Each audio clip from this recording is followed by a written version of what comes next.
샬롬. 오늘도 주님의 은혜와 평강이 여러분 가운데 함께 하기를 축복합니다. 오늘도 묵상의 말씀을 통해서 나에게 주시는 하나님의 말씀을 듣는 은혜로운 시간이 되기를 축원합니다. 이 시간 하나님께서 우리에게 허락해 주신 말씀은 에스겔 1장 1절에서 14절 말씀입니다. 때는 제 30년 넷째 달 5일이었다. 그때 내가 포로로 잡혀온 사람들과 함께 그발강가에 있었다. 나는 하나님이 하늘을 열어 보여주신 환상을 보았다. 여호야긴 왕이 포로로 잡혀온 지 5년째가 되는 그달 5일에 주님께서 바벨로니아 땅의 그발강가에서 부시의 아들인 나 에스겔 제사장에게 특별히 말씀하셨으며 거기에서 주님의 권능이 나를 사로잡았다. 그때 내가 바라보니 북쪽에서 폭풍이 불어오는데 큰 구름이 밀려오고 불빛이 계속 번쩍이며 그 구름 둘레에는 광채가 나고 그 광채 한가운데에서는 불 속에서 빛나는 금붙이의 광채와 같은 것이 반짝였다.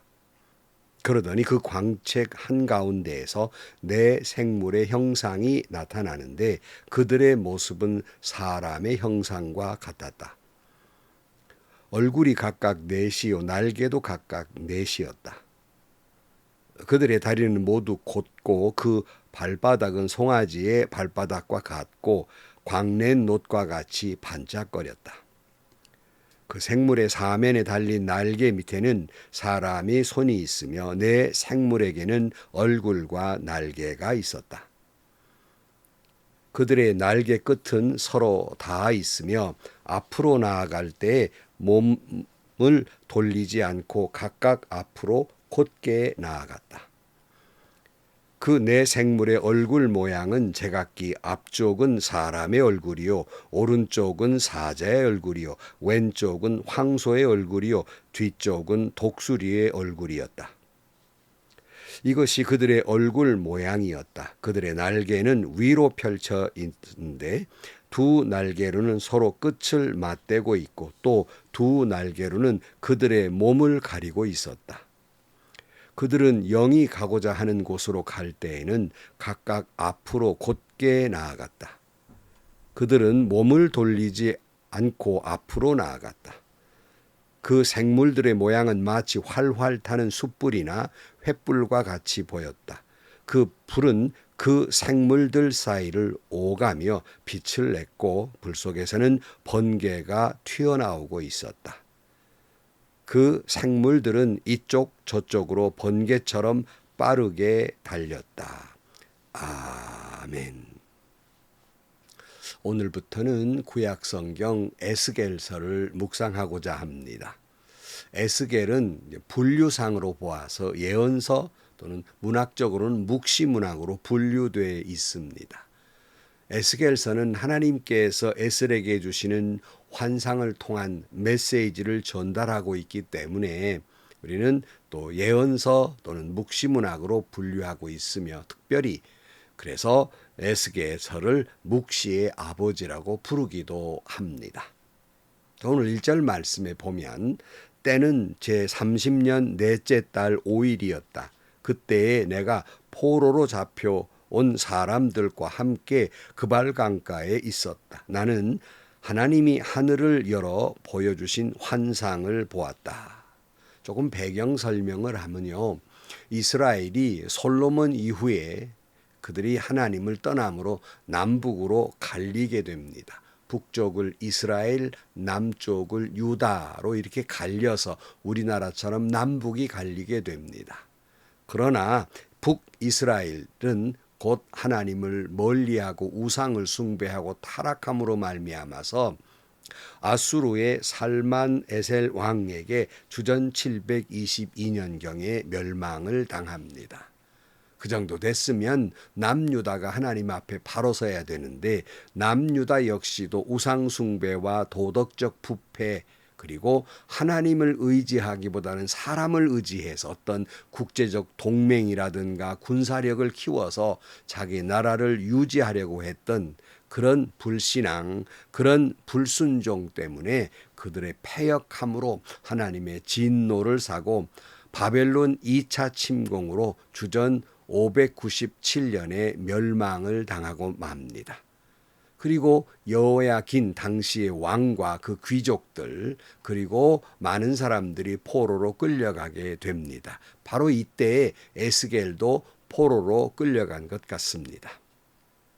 에스겔은 제사장 부시의 아들로 30살이 되었을 때 제사장으로 부름을 받게 되고 그 후에 22년간 사역을 하다가 주전 560년에 죽은 것으로 추정이 됩니다. 이때 비슷한 시기에 이스라엘에 있었던 예언자들은 에레미야라든가 또는 다니엘이라든가 이런 선지자가 있었습니다. 에스겔이라고 하는 이름의 뜻은 하나님이 강하게 하신다. 그런 이름의 의미를 가지고 있습니다. 그래서 오늘 2절에 보면 여호야긴 왕이 포로로 잡혀온 지 5년째가 되는 그달 5일에 그랬어요. 북이스라엘도 남유다도 망합니다. 이스라엘은 망하게 됐지요. 이스라엘 백성들은 여전히 불신앙과 불순종에 빠져 있었고 살 소망마저 끊어져 버린 이 절망적 시기에 왕은 잡혀갔고요. 또 많은 백성도 잡혀가서 폐허가 된 이런 이스라엘. 그래서 왕이 포로로 잡혀간 지 5년째 되는 5일에 그발 강가에 그 백성들과 함께 있었던 제사장 에스겔에게 하나님이 임재하시게 됩니다. 그것이 약 주전 593년경쯤으로 추정이 됩니다. 오늘 3절 말씀에 주님께서 바벨로니아 땅의 그발 강가에서 부시의 아들인 나 에스겔 제사장에게 특별히 말씀하셨으며 거기에서 주님의 권능이 나를 사로잡았다 그랬어요. 사랑하는 성도 여러분, 우리도 살아가면서 어떤 때에는 이처럼 모든 것이 무너지고 신앙마저 흔들리는, 그러니까 살 소망마저 끊어질 때가 있습니다. 여러분, 그럴 때라도 잊지 말아야 할 것이 있어요. 내가 어떤 절망의 그발 강가에 있든지 간에 에스겔에게 임재했던 주님께서 저와 여러분에게도 임재하신다는 사실입니다. 고린도후서 1장 8절 말씀에 이런 말씀을 하고 있어요. 형제자매 여러분, 우리가 아시아에서 당한 환난을 여러분이 알기를 바랍니다. 우리는 힘에 겹게 너무 짓눌려서 마침내 사할 희망마저 잃을 지경에 이르렀습니다. 우리는 이미 죽음을 선고받은 몸이라고 느꼈습니다. 그렇게 된 것은 우리 자신을 의지하지 않고 죽은 사람을 살리시는 하나님을 의지하게 하기 위함이었습니다. 하나님께서는 이렇게 위험한 죽음의 고비에서 우리를 건져주셨고 지금도 건져주십니다. 또 앞으로도 건져주시리라는 희망을 우리는 하나님께 두었습니다. 아멘, 아멘이죠. 우리는 이제 끝이구나. 우리가 생각할 때 그때 하나님은 시작입니다. 그러므로 내가 살 소망마저 끊어져 버렸을 때 절저한 생각은 뭐냐면 여전히 주님이 나와 함께 계시다는 것과 그러기에 주님만 바라보시라는 겁니다. 주님을 소망 삼고 사는 여러분들이 되시기를 축복합니다. 여러분에게 주님이 임재하실 것입니다. 하나님이 여러분을 건져주실 것입니다. 하나님이 여러분을 다시 일으켜 세워주실 것입니다. 하나님의 놀라운 권능은 여러분을 다시 회복시켜 주실 것입니다. 이것을 믿는 것이 바로 믿음이라는 거예요. 에스겔은 앞이 캄캄하고 암울한 때 그발 강가에서 정말 절망의 절규를 하고 있을 때 하나님이 그에게 임재하셔서 놀라운 광경을 보여주십니다. 새로운 환상, 새로운 소망을 보게 하십니다. 오늘 4절 말씀에 그가 본 그 환상이 마지막 절까지 말씀하고 있는데요. 그때에 내가 바라보니 북쪽에서 폭풍이 불어오는데 큰 구름이 밀려오고 불빛이 계속 번쩍이며 그 구름 둘레에는 광채가 나고 그 광채 한가운데에서는 불 속에서 빛나는 금붙이의 광채와 같은 것이 반짝였다. 그러더니 그 광채 한가운데 네 생물의 현상이 나타나는데 그들의 모습은 사람의 형성과 같았다. 얼굴이 각각 넷이요 날개도 각각 넷이었다. 그들의 다리는 모두 곧고 그 발바닥은 송아지의 발바닥과 같고 광낸 놋과 같이 반짝거렸다. 그 생물의 사면에 달린 날개 밑에는 사람의 손이 있으며 내 생물에게는 얼굴과 날개가 있었다. 그들의 날개 끝은 서로 닿아 있으며 앞으로 나아갈 때에는 몸을 돌리지 않고 각각 앞으로 곧게 나아갔다. 그 네 생물의 얼굴 모양은 제각기 앞쪽은 사람의 얼굴이요 오른쪽은 사자의 얼굴이요 왼쪽은 황소의 얼굴이요 뒤쪽은 독수리의 얼굴이었다. 참 제가 어떤 이런 묵시문학을 계시록 같은 걸 해서 설교하기를 어려워하는 건 여러분 참 여기에 대한 해석이 매우 분분해요. 묵시의 말씀은 어떤 상징적인 언어로 되어 있기 때문에 때로는 어떻게 보면 다양한 해석을 하고도 있습니다. 그래서 참 이것을 어떻게 보는 것이 옳은가가 참 두려운 마음이지요. 그러나 분명한 것은 여기 놀라운 광경을 하나님이 에스겔에게 보여주신 것은 바로 하나님의 영광을 보게 하신 것입니다. 세상을 다스리시는 하나님의 권능의 모습을 보여주신 거예요.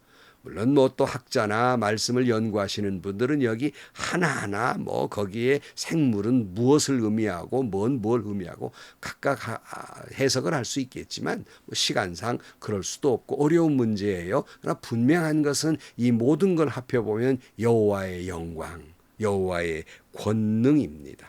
하나님이 에스겔에게 왜 이런 모습을 보여주셨을까요? 바로 그발강가 절망에 있는 그에게 주님이 계시며 주님은 영광을 받으시기에 합당한 분이며 모든 나라를 다스리시고 만물을 주관하시는 하나님이며 하나님은 영광 받으실 하나님이라는 그런 메시지를 그에게 주시기를 원하셨던 것입니다. 그러니까 절망했던 에스겔이 여호와의 영광을 보았으니 얼마나 큰 위로와 용기를 받았겠습니까? 그 다음 11절 이것이 그들의 얼굴 모양이었다. 그들의 날개는 위로 펼쳐져 있는데 두 날개로는 서로 끝을 맞대고 있고 또 두 날개로는 그들의 몸을 가리고 있었다. 그들은 영이 가고자 하는 곳으로 갈 때에는 각각 앞으로 곧게 나아갔다. 그들은 몸을 돌리지 않고 앞으로 나아갔다. 그 생물들의 모양은 마치 활활 타는 숯불이나 횃불과 같이 보였다. 그 불은 그 생물들 사이를 오가며 빛을 냈고 불 속에서는 번개가 튀어나오고 있었다. 그 생물들은 이쪽 저쪽으로 번개처럼 빠르게 달렸다. 이 또한 여러 가지 해석이 있을 수 있겠습니다만은 하나님은 에스겔에게 하나님은 만물을 통치하시고 언제나 어디서나 계시는 하나님, 항상 그들과 함께하고 영광의 하나님이니 우리의 찬양을 받으시기에 마땅한 하나님의 모습을 사람의 모습, 형상의 모습으로 보여주신 것입니다. 사랑하는 성도 여러분, 여러분은 지금 어떤 절망의 그발강가에 서 있습니까?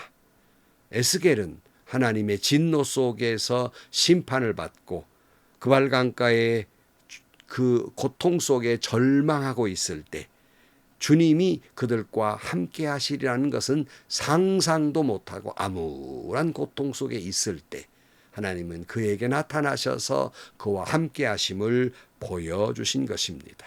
하나님은 에스겔에게 환상 중에 내가 너와 함께하며 이 영광의 하나님, 이 권능의 하나님이 그들과 함께하고 계시며 역사하고 계시다는 걸 보여주신 것입니다. 즉 하나님은 여전히 그들과 함께하고 여전히 그들을 사랑하신다는 것을 보여주신 것입니다.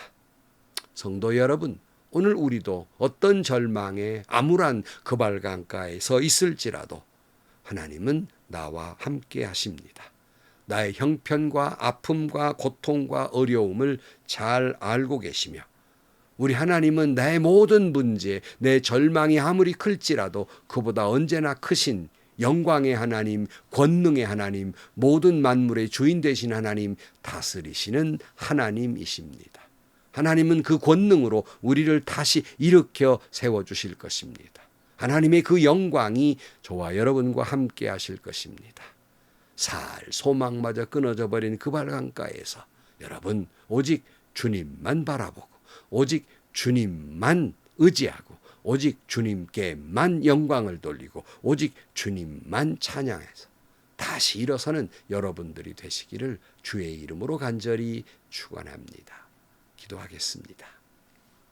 하나님 아버지, 이스라엘이 에스겔이 암울한 절망의 그발강가에서 환상 중에 오시는 하나님을 보았듯이 오늘 우리가 각자의 삶 속에서 아픔과 슬픔과 고통과 절망과 실망과 낙심과 믿음마저 흔들리는 그런 고통에 있을지라도 에스겔이 보았던 환상처럼 저희들도 주님의 영광을 보게 하여 주옵소서. 주님의 권능을 보게 하여 주옵소서. 내가 아무리 절망에 암울한 고통 가운데 있다 할지라도 하나님은 여전히 나를 사랑하시며 하나님은 여전히 나의 모든 것을 아시며 하나님은 여전히 그 권능으로 나를 다시 일으켜 세워주실 것을 믿고 주님만 바라보고 주님께만 영광을 돌리고 주님만 찬양하는 저희들이 되게 하여 주옵소서. 우리를, 우리 교회를, 우리 한국교회를 다시 일으켜 세워 주옵소서. 예수님의 이름으로 기도하옵나이다. 아멘. 성도 여러분, 여러분은 지금 어떤 어려움 속에 있습니까? 가정 문제입니까? 교회 문제입니까? 여러분의 삶의 문제입니까? 부부간의 문제입니까? 자녀의 문제입니까? 어떤 그발강가에 서 있습니까? 잊지 마십시오.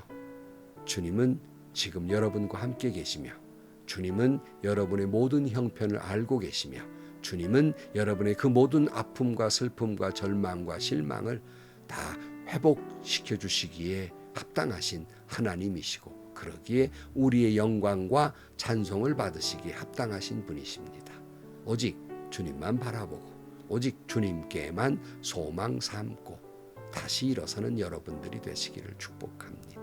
행복하시고요. 좋은 일이 가득한 하루가 되시기를 주님의 이름으로 간절히 축원합니다.